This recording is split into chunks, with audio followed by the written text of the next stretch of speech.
equals does your device need fixing? We offer a free diagnosis. We pick up and deliver right to your door, no calls or travel needed. We send you a quote before repairing, and only go ahead if you approve it. Easy, transparent, and professional. Link in description.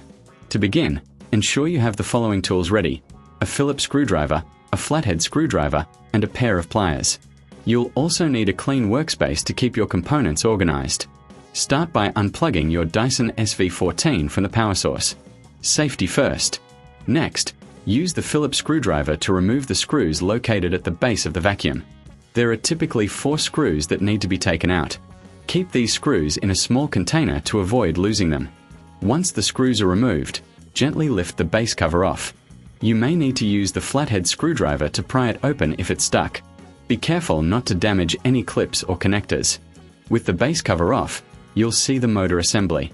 Now, locate the motor. It's usually secured with additional screws. Remove these screws using your Phillips screwdriver.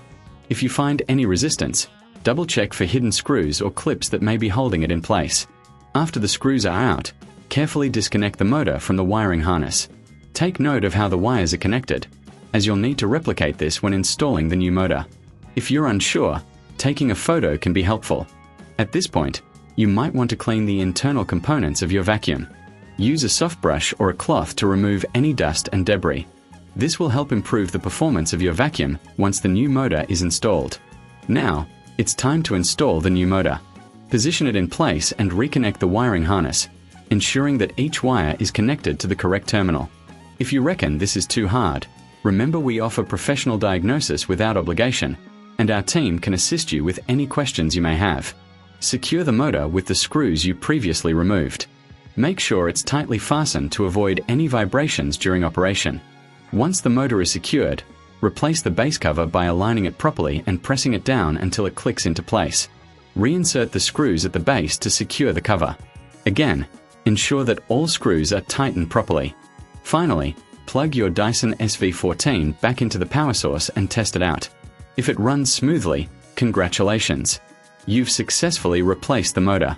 If you encounter any issues, remember we provide a quote before repair, so you can make an informed decision without any pressure. For those who prefer not to tackle this themselves, we also offer pickup and delivery at your home, making it easier than ever to get your vacuum serviced. No calls, no travel, just a simple, convenient solution for your cleaning needs. Does your device need fixing? We offer a free diagnosis. We pick up and deliver right to your door, no calls or travel needed. We send you a quote before repairing, and only go ahead if you approve it. Easy, transparent, and professional. Link in description.